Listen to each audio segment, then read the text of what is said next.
I'll give you 2 minutes. Go ahead. I see you going down. Go ahead. Go down. Go down. Go down.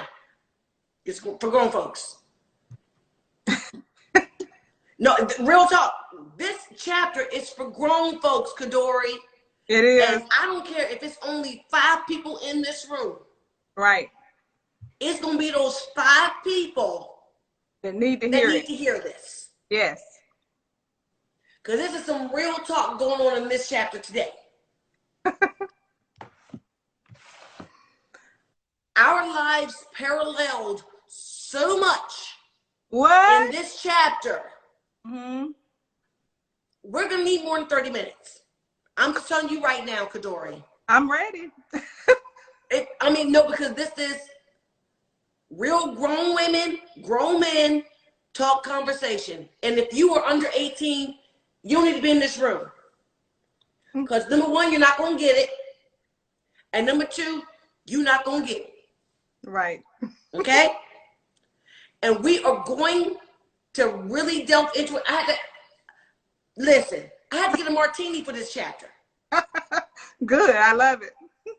Like, honestly, God, look, I had to get a martini for this chapter because not only are we going to delve deep into your life, because this is a lot of meat going on in this chapter, and this was actually one of the more lengthy chapters in your book. Yeah, all of them are fast. It's not necessarily fast because I'll say because I'm a fast reader, but it was one of those things you had to kind of go back and kind of reread, right? Because there's just so much meat. There's so much meat in this chapter, and I want to let you talk, being the author of Ladies Love Yourself First. That's happiness. This is not, where's my ring? Boo, look. But anyway, this speaks to so many people on so many different levels, because don't see this as disrespect when I say this. This is more than you, Author Kadori. This chapter is more than you. Mm-hmm. The name of this chapter in this book, someone says it's backwards. Ladies Love Yourself First, That's Happiness. I didn't pin it, Trina. Are you able to pin it, or somebody in your team? Because it's your live. It won't let me. Tay just pinned it. Tay just pinned it. Oh, I have to pin it for mine? Hold on. Because it's your live, I think that's why. There we go. Pin. Got it. We just pinned it. And we're gonna delve into it for just a second. We're gonna allow we're gonna allow those who are not supposed to be in the room to leave the room, because it's not for them. Right. Boom. And yes, it is on Amazon. Okay. So can we delve into it now, Kadori? Yes, please go. Okay. The name of this chapter, you guys, is called Red Flags. Mm-hmm. In every relationship that we have been in, whether it's a parental relationship between your mother and father, between you and your children, between you and your boyfriend, between you and your girlfriend, between you and any friends that you've had, even long term, there have always been red flags about people that you are not supposed to be in a relationship with. Right. And you still do it. You still stay in this relationship because you're afraid to tell the truth, not just to them, but to yourself. That's right.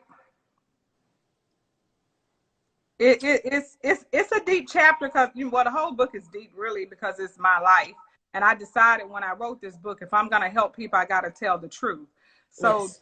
Flags, is talking about my, first husband and all the red flags I had, and just bypassed them and went on down, or, got married, had a baby, had another baby, then had another baby after infidelity, thinking that would change. That's why I said babies don't save a relationship.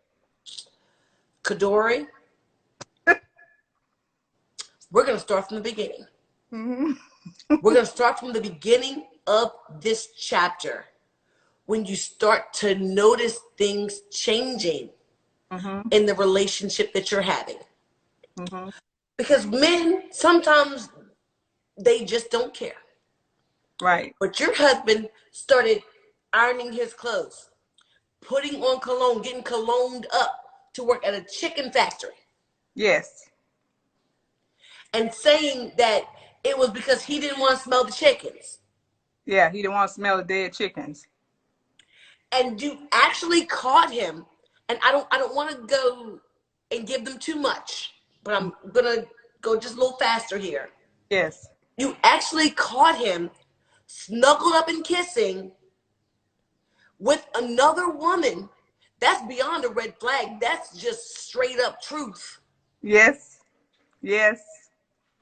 And you were quiet about it. You wanted to cover up the feelings that you were having. And my question to you is this: were you not ready to handle it? Were you not ready to face it? Were you not ready to let go? I just And then when you said, I saw you kissing that chick, what was going through your head?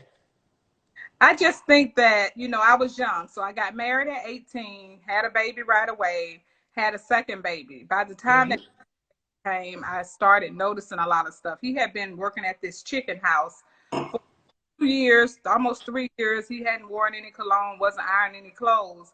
But as I look back, after it happened, I started noticing you've been ironing clothes, you've been wearing cologne. You know how something happened and you notice it, but you don't. You're busy raising kids, getting kids ready for daycare, going to work because we both work.